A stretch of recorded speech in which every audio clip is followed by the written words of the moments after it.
ఈ రోజుల్లో అండి నేనైతే ఒకటే చెప్తాను, జాబ్ చేసే ప్రతి ఒక్కరికి ఇచ్చే ఒక సలహా ఏంటంటే, నేను ఇది సలహా అనుకోండి, హెచ్చరిక అనుకోండి, మీరు తప్పుగా అనుకున్నా పర్లేదు, ఒక హెచ్చరికలా చెప్తా.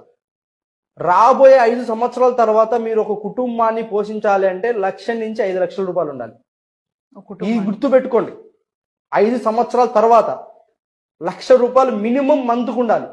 ఒక మెట్రో సిటీస్ లో మీరు బ్రతకాలి అంటే ఇది రాసి పెట్టుకోండి. జరగకపోతే నా పేరు సునీల్ రెడ్డే కాదు, హెచ్చరిక.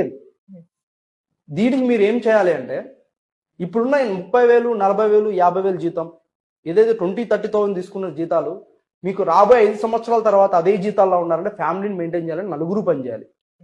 సో ఇప్పుడు నేను ఒక చిన్న అడ్వైజ్, ఇప్పుడైతే మీరు జాబ్ చేస్తున్నారో, జాబ్ చేస్తూ ఒక ప్యాసివ్ ఇన్కమ్ కోసం ఒక సెకండ్ ఇన్కమ్ సోర్స్ ఆపర్చునిటీ మీరు క్రియేట్ చేసుకోవచ్చు. ఎన్ నెంబర్ ఆఫ్ ఉన్నాయి. మన అప్కమింగ్ వీడియోస్లో ఆల్రెడీ చెప్తున్నాం, నెక్స్ట్ కూడా ఇంకా చెప్తాం.